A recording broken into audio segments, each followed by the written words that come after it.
Hello everyone, it's Madmandoc here with the next in my series of Gemp SWCCG gameplay videos.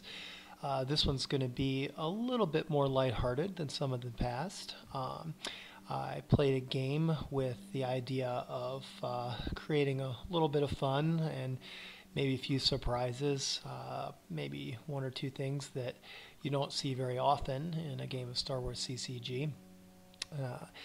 And we'll see how that plays out. Now, I should tell you that unfortunately this game ends up terminating because of an error in the program. I've seen that with this deck before. I think one of the cards in it may be glitched. But by the time that occurs, the interesting things have already happened and the game is probably close to decided.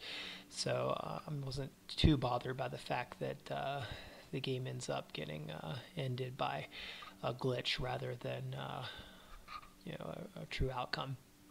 Okay, here we go. So my opponent is starting with Wakilmui, and as you can see, I'm playing Quiet Mining Colony. Typically, when I see him start with Wakilmui, I'm expecting a tie deck. Of course, I have Quiet Mining Colony, and I get out my starting effects. Keep the Empire out forever, battle plan, and draw their fire, and Menace fades.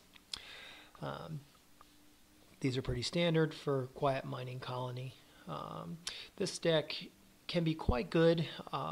In fact, I think that it can be one of the best light side decks, but right now some of the key cards that make it work are not available, so it's not nearly as good as it will be once everything on the side is completely functional. Most specifically, Squadron Assignments is not available, which slows the deck down quite a bit and leaves it vulnerable to losing control of the Bespin system, which is quite a serious problem. I think that alone makes it a little bit of a second level deck. It may still be a first level deck, but it's just a lot harder without Squadron Assignments, without Wedge, the Red Squadron Commander to cancel Destin, a few other little things you can do.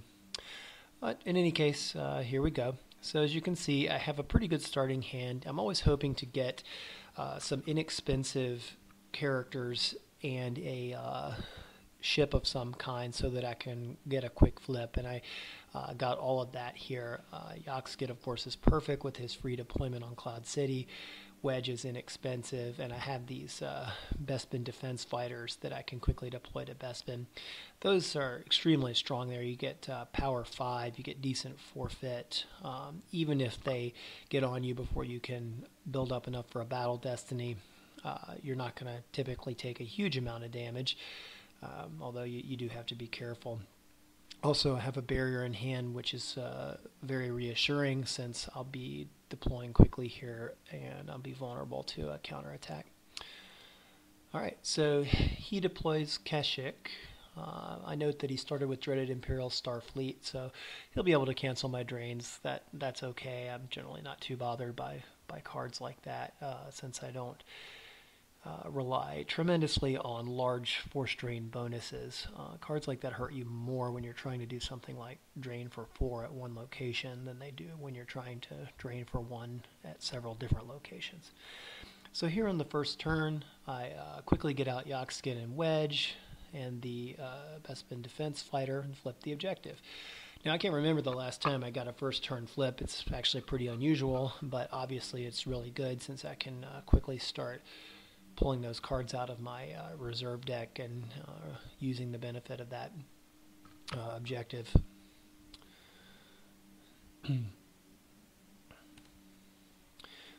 The free move off of the North Plaza corridor or North Corridor is pretty helpful. Okay, so he does some drawing. He does get out Den of Thieves, which means we'll see some non-unique aliens of some kind. Don't quite know what he's up to yet. That's not a card that I typically expect in a tie deck, so maybe it's some kind of a mixed battle deck that uses ties for space or something like that. I had saved a force for my barrier, but of course I can use the keep the Empire out forever to just pull that into my hand towards the end of his turn. when I no longer need that force to play barrier. I'm activating 7 force, get a couple of small drains in here, which is nice.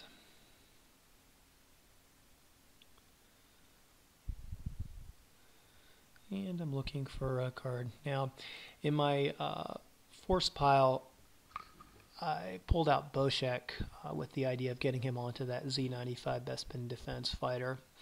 I need to try and defend Bespin a little more strongly as quickly as I can, because it certainly looks like he's got plenty of space, and they'll go after Bespin on you to try and use your own battle plan against you and permit celebration and various things.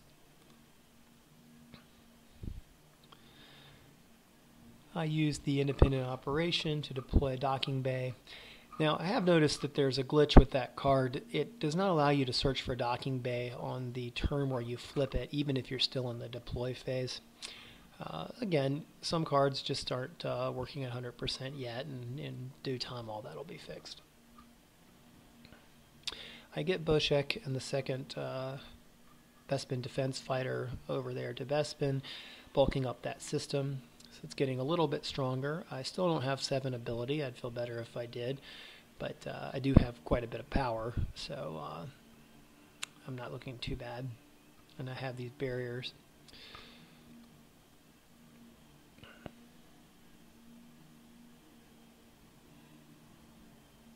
Okay, now I'm drawing up a few cards. My main goal at the moment is to try to defend my position, not get smashed down, and assemble Captain Han on the Falcon to go to Bespin. That will get me acceptable control of the Bespin system, and if I can get him out there, then I can hold Bespin against most types of dark side attacks, while I start to really get rolling on the Bespin sites.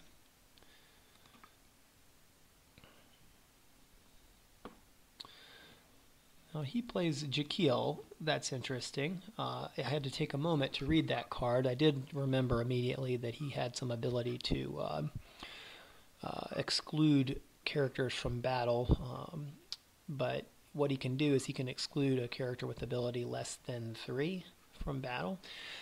It's pretty useful against these ability 2 guys I have down here, but I let the Jakil go, just waiting for him to deploy someone stronger next, which he did by deploying Evazan and Ponda Baba.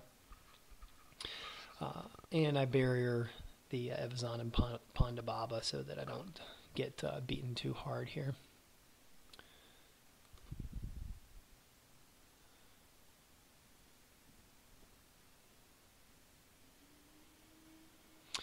Now he battles anyway, and excludes a wedge. That leaves me with a 1-point power advantage, or sorry, power disadvantage, and I lose a card.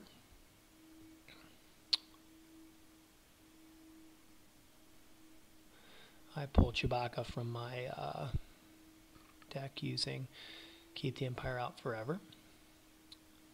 Okay, now I am in my control phase, and I'm looking in my active pile with Keep the Empire Out Forever, and I see that I have the Chasm Walkway, and this gets an idea in my head. I have the Weather Vane in this deck.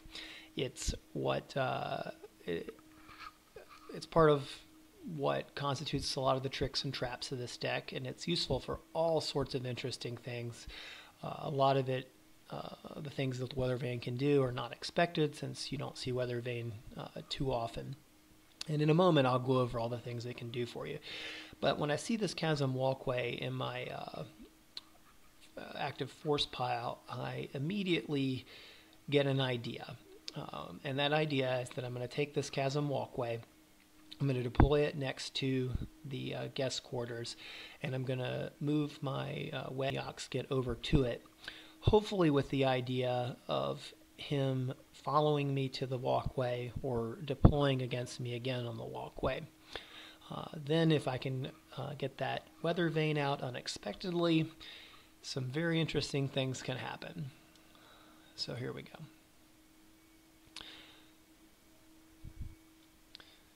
Chasm walkway goes down. And I just walk on over there. Don't worry, I'm just scared of your big scary aliens. I don't want to get beaten down again.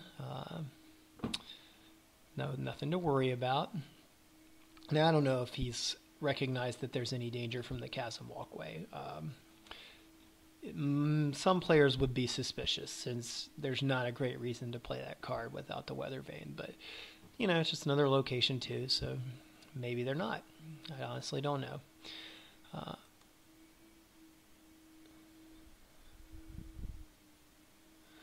Now he draws up some cards, and he does not follow me over directly. So I get in a couple more drains, and I'm starting to wonder if maybe he's on to me a little bit. Maybe he's not going to walk into any traps here. I take the opportunity to pull up Captain Han Solo. I did look in my force pile to see if the weather vane was in there, and it wasn't. So I have to wait on that. But I can get out Captain Han Solo to solidify my control of the Bespin system. And I take the opportunity to deploy this Obi-Wan to the guest quarters. Now I battled here, and because I have made a mistake, I forgot that Dr. Evazan and Ponda Baba draw a Battle Destiny if not able to otherwise. So I thought that he wasn't drawing a Battle Destiny there because he only has 3 ability. But I was wrong. And that wouldn't have been so bad, except in addition to forgetting that, I also zeroed out on my Battle Destiny draw. So Obi's dead and Ponda Baba's still alive, and that turn just wasn't what I wanted it to be. But that happens sometimes, and if you make a mistake, you know, you have to kind of just accept that, you know, it's on you. So now I see something that I know is very interesting. He's deploying guys down to the chasm walkway. The first is Admiral Mahdi, and then comes Admiral Piet. I can see that he doesn't have a whole lot of force, so I know the third guy is not going to be able to come down, and I barrier Admiral Piet to keep him from battling me right away.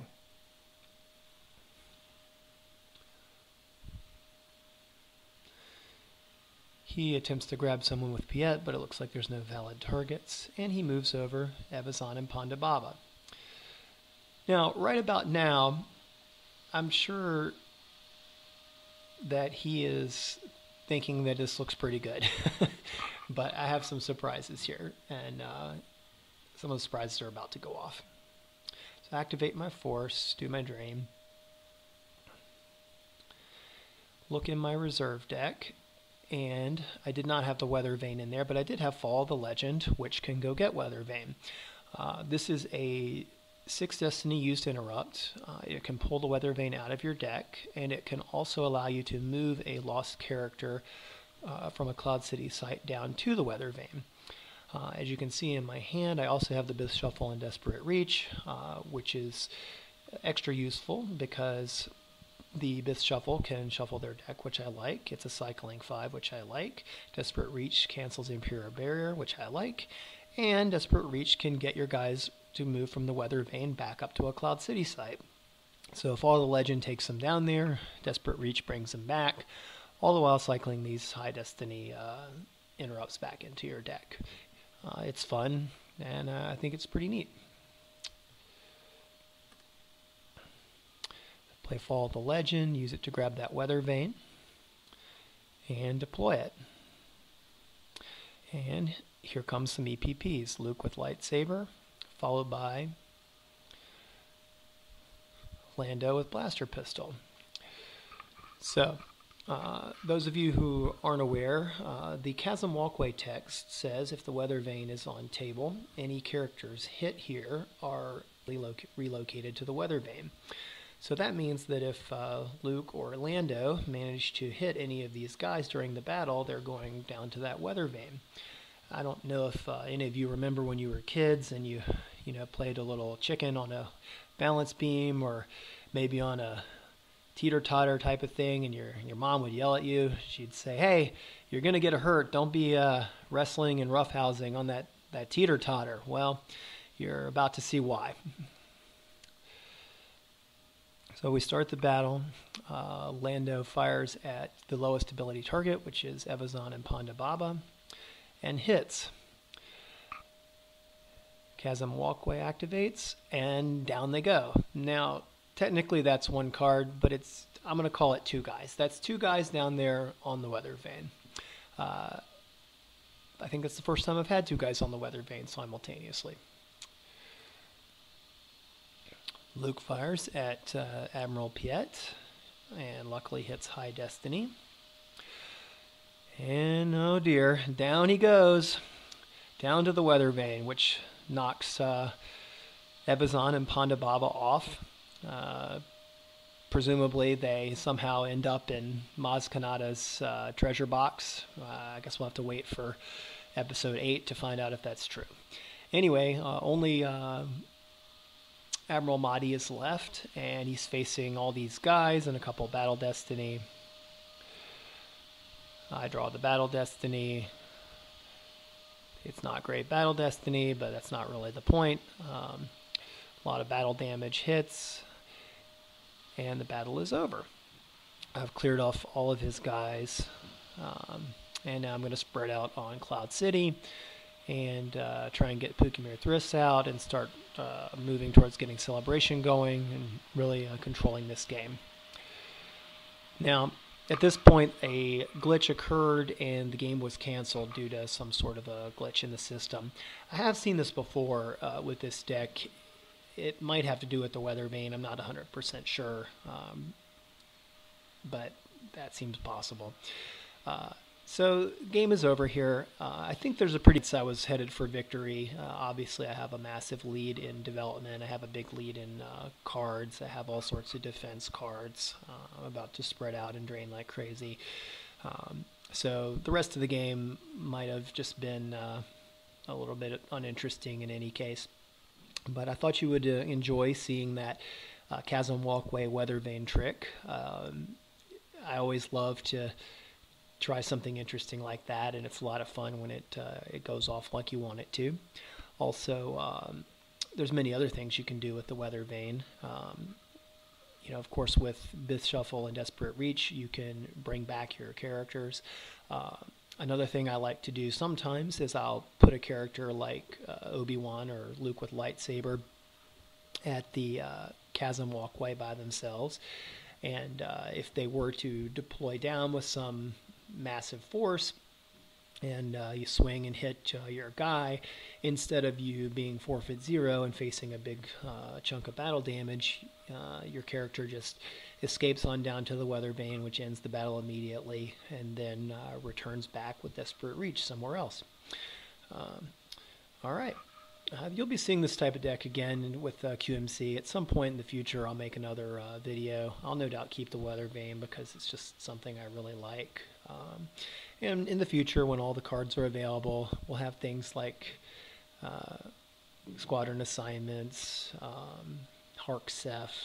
There's quite a few things that make Quiet Mining Colony a much stronger deck than it is right now.